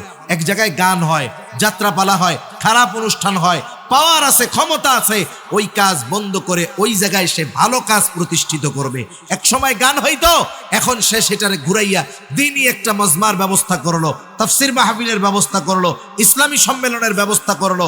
এজন্য যার ক্ষমতা আছে, পাওয়ার আছে, ঈমানদার, সে যদি মন্দ কাজ দেখার পর, ক্ষমতা থাকার পরেও ওই কাজ থামিয়ে ভালো কাজ ওইখানে প্রতিষ্ঠিত না করে, তাহলে তার ঈমানের সমস্যা আছে। এখন ওই ক্ষমতা সবার নাই। এজন্য নবীজি বলেন, ফাইন লাম তাসতাতি' ফাবিলিসানিহি, হাত দিয়ে বাধা দিতে গেলে জীবন নাশের আশঙ্কা। নবীজি বলেন, এই ক্ষমতা তোমার নাই, তুমি জবান দিয়ে বাধা দাও, তুমি তাকে বুঝাও, বলো যে এই কাজটা মন্দ, তোমরা কইরো না। এখন জবান দিয়ে বাধা দিতে গেলেও বিপদ হতে পারে। কারণ অনেক জায়গায় আমরা দেখছি, ইমাম সাহেব যখন মন্দ কাজের বিরুদ্ধে বলেন, তার উপরে আক্রমণ হয়, হামলা হয়। অনেক জায়গায় মাহফিলের মধ্যে যখন ওয়াইজ মন্দ কাজের বিরুদ্ধে বলেন, তার ব্যাপারে হামলা হয়। হয় কি হয় না? এখন আপনি আপনার এলাকায় দেখতেছেন, এই মন্দ কাজের বিরুদ্ধে বললে আপনার উপরে জুলুম হতে পারে, আক্রমণ হতে পারে। আপনার হাত দিয়ে বাধা দেওয়ার ক্ষমতা নাই, জবান দিয়ে বললেও বিপদ। কারণ যে কাজগুলো যারা করতেছে বড় প্রভাবশালী।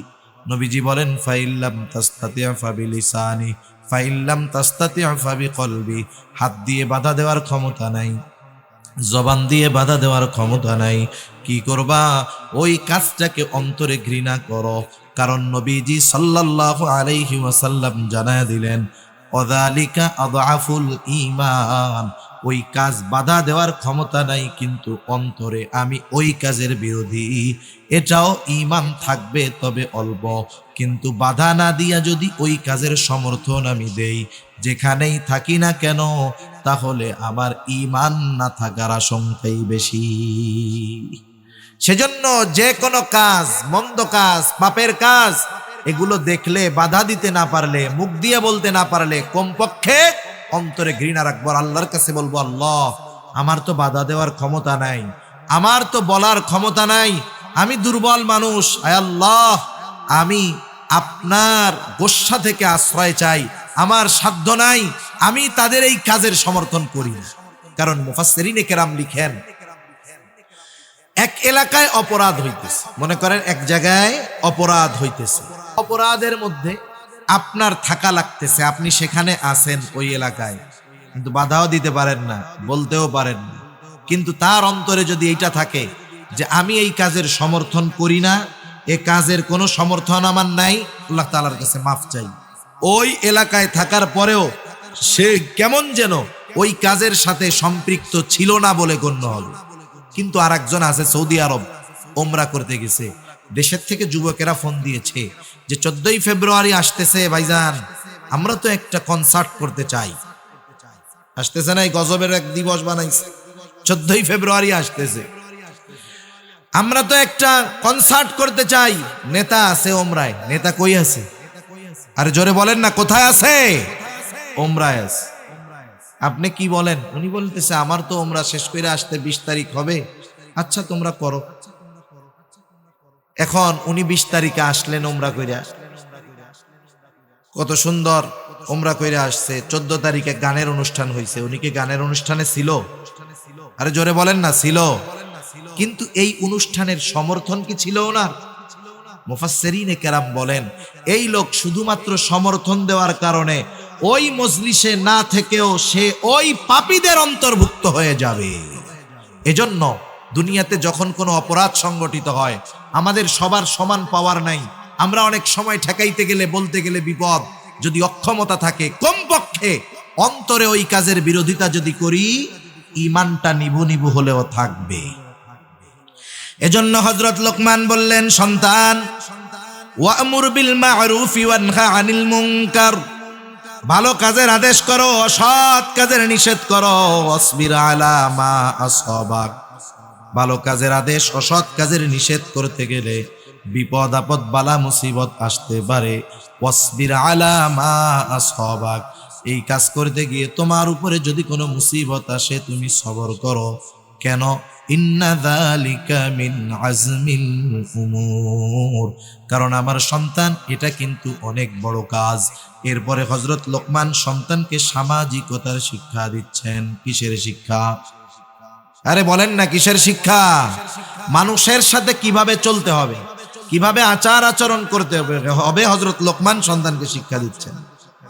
হযরত লোকমান সন্তানকে বলতেছেন, ওয়ালা তুসাইর খাদ্দাকা লিন্নাস ওয়ালা তামশি ফিল আরদি মারহা।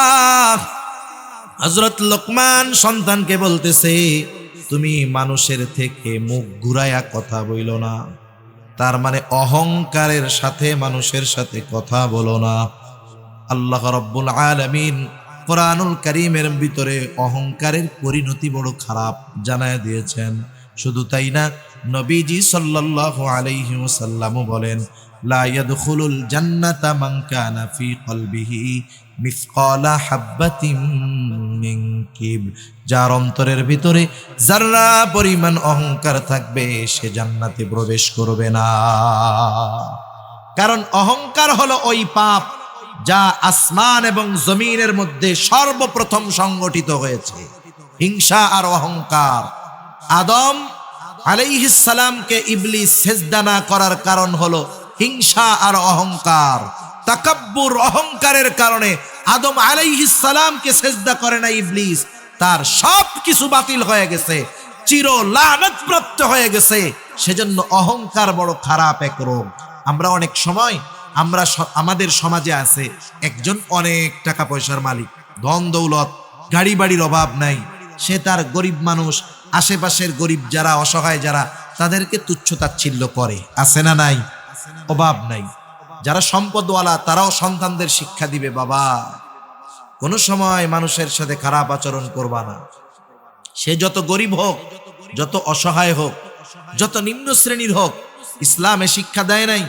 ইসলাম সম্পদ, সম্মান, বংশীয় মর্যাদার মাধ্যমে শ্রেষ্ঠত্ব নির্ধারণ করে নাই, বরং ইসলামে শ্রেষ্ঠত্ব তার বেশি যার তাকওয়া যত বেশি। ঠিক কিনা বলেন? এজন্য এই বিষয়গুলো খেয়াল রাখতে হবে। সন্তানদের শিক্ষা দিব যে টাকা পয়সা গাড়ি বাড়ি ধন দৌলত হইলেই গরিব মানুষকে কখনো তুচ্ছ তাচ্ছিল্য করবা না। হযরত লোকমান সন্তানকে সেই শিক্ষা দিলেন যে মানুষের সাথে অহংকার করবা না, নিজেরে বড় মনে করবা না, অপরকে ছোট মনে করবা না, সাথে সাথে কি করবা না, জমিনের উপরে দর্প ভরে তুমি পথ চলবা না।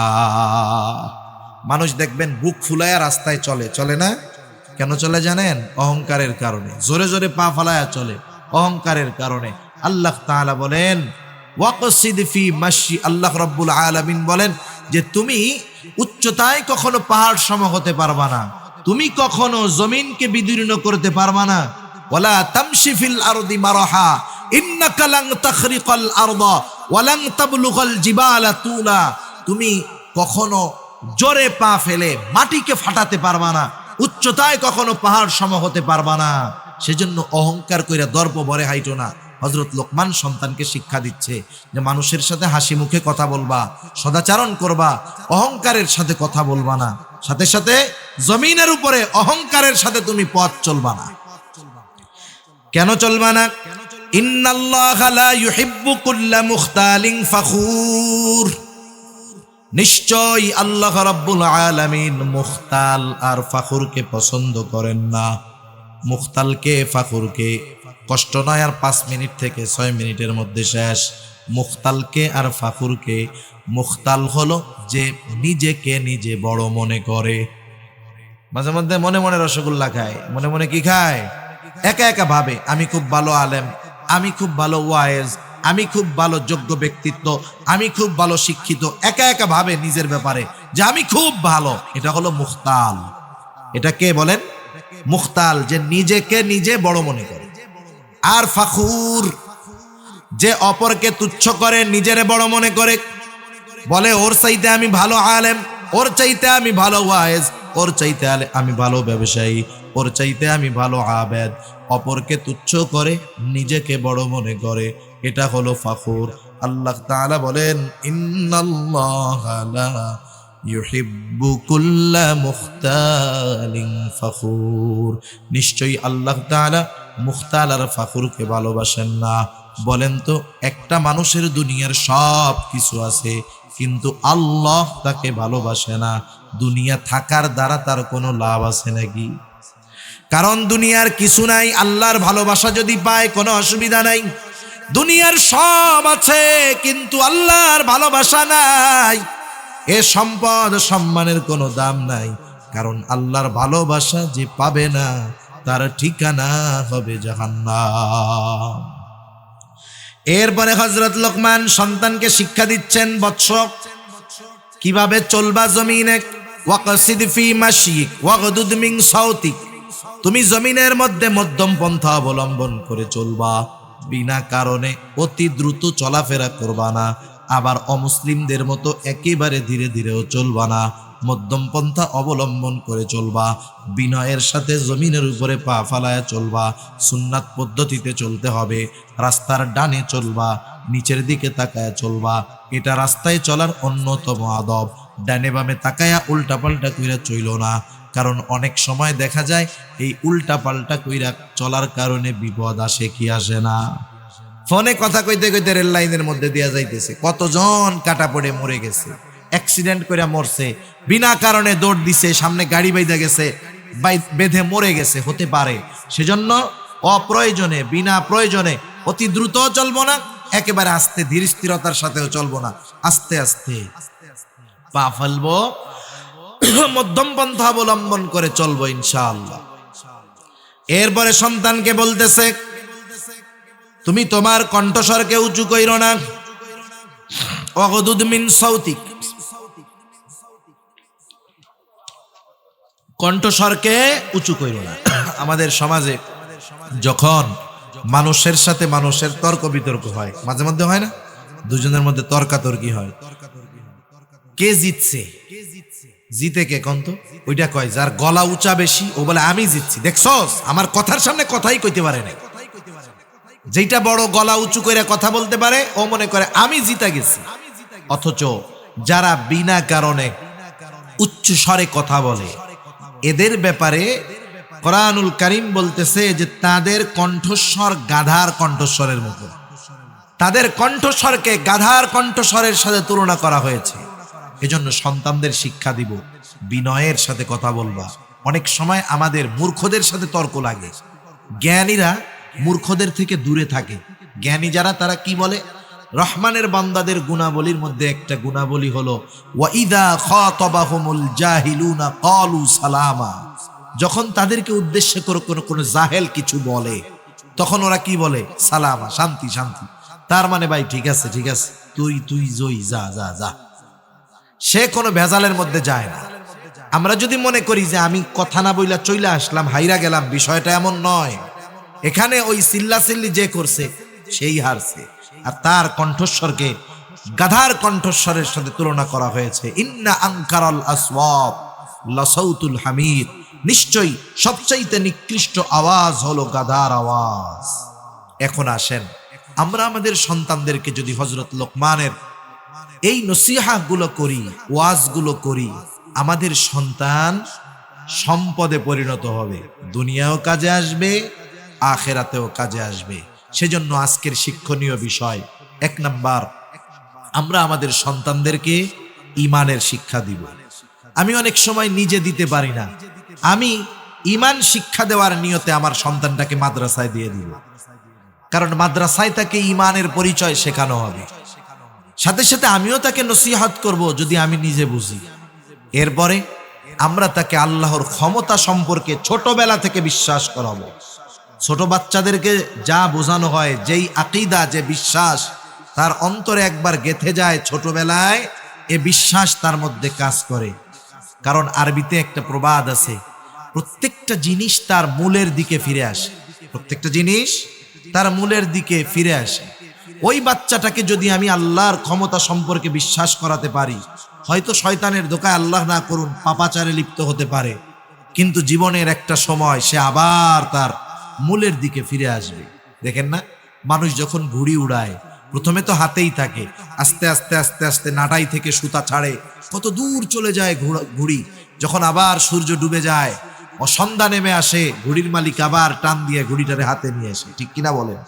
এখন দেখেন, আমরা যদি সন্তানদের এই বিশ্বাস ঢুকায় দেই, আব্বু তুমি যে পাপ করো না কেন আল্লাহ তাআলা কিন্তু তোমাকে দেখবে, সব কিছু দেখে, যেখানেই করো না কেন কেউ না দেখলেও আল্লাহ দেখে, এই বিশ্বাস যখন তার মধ্যে ঢুকবে, সে যদিও শয়তানের ধোঁকায় পাপে জড়িয়ে যায়, এক সময় সে ওই বিশ্বাসের কারণে তার আসল, তার মূলের দিকে ফিরে আসবে।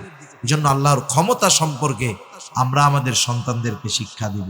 1 নাম্বার ঈমানের শিক্ষা, 2 নাম্বার আল্লাহর কুদরত, ক্ষমতার শিক্ষা, 3 নাম্বার ইবাদতের শিক্ষা। সব ইবাদতের মূল হলো নামাজ। যার নামাজ ঠিক হয়ে যায়, তার দুনিয়ার বাকিগুলো আশা করা যায় ঠিক হবে, যদি নামাজ আল্লাহর জন্য হয়। কতজন নামাজ কিন্তু পড়ে নির্বাচনে ভোট পাওয়ার জন্য। এক এলাকায় এক চেয়ারম্যান গেছে, এখন যে দেখে এক এক এলাকায়, একই এলাকায় অনেক সময় কোনো কারণে নামাজের সময় ভিন্ন হয়। মনে করেন ওয়াক্ত আসছে 3:45, কথার কথা, কেউ আসরের নামাজ পড়ে 4টায়, কেউ পড়ে 4:15, অনেক জায়গায় কারণবশত 4:30ও পড়ে। এখন এক জায়গায় গেছে, যায় দেখে আসরের নামাজ শুরু হয়েছে, চিন্তা করছে আসরের নামাজে যদি পড়ি মুসল্লি থাকবে, নামাজের পরে দাঁড়ায় যদি ভোট চাই কাজে লাগবে। এবার মসজিদে ঢুকে গেছে, অজু টজু কিচ্ছু নেই, আসরের নামাজ পড়া টড়া 3 মিনিটের বক্তব্য দিয়েছে, আমি আপনাদের সন্তান, এই সেই হ্যান, এই নির্বাচনে আমারে ভোট দিয়েন। এবার মোটর সাইকেল টান দিছে, 5 মিনিট পরে আর এক এলাকায় গিয়ে দেখে ওই এলাকায় 4:15 আসরের নামাজ হচ্ছে, আবার ঢুকছে মসজিদের মধ্যে। এবার আবার আসরের নামাজ পড়া টড়া সবার কাছে বলতেছে, আমি আপনাদের সন্তান, মসজিদে আসলাম কারণ মুরব্বী মুসল্লি সব পাওয়া যায়, আমি ওই যে নামাজের জন্য আসছি, আমার জন্য দোয়া করেন, এই সেই দোয়া টোয়া নিয়ে হুন্ডা টান দিছে সামনে। এবার দেখে ওই এলাকায় 4:30 আসরের নামাজ, আবার ঢুকছে মসজিদের মধ্যে। ঢুইকা একই বয়ান, নামাজের শেষে বলতেছে যে নামাজ কালাম পড়লাম, আপনাদের দোয়া নেওয়ার জন্য আসলাম, আমার জন্য একটু দোয়া করেন, এই সেই বলে টইলা। এবার বলে পিএস রে বলে, চল আজকে বাড়ি যাইগা, অন্যান্য দিন আপনি প্রচারণা রাত 12টা পর্যন্ত করেন, আজকে 3 মসজিদে প্রচারণা করে শেষ। কয়জন? 20 দিনে যেই প্রচার হইতো এই 3 নামাজে তাই হইছে। এখন পিএস তো বুঝে না, বলে বুঝলাম না, আপনি তো পশ্চিম দিকে উবুতইয়াও পড়েন না, তা আজকে 3 বার আসরের নামাজ পড়লেন নাকি বিগত জীবনের কাজা সহ আদায় শুরু করছেন?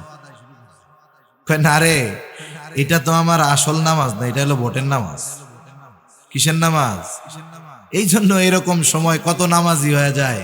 এ নামাজ নয়, বরং নামাজ যদি আল্লাহর জন্য হয়, ওই নামাজির বাকি গুনাহ থেকে বাঁচার ব্যবস্থা করে দেয় কে?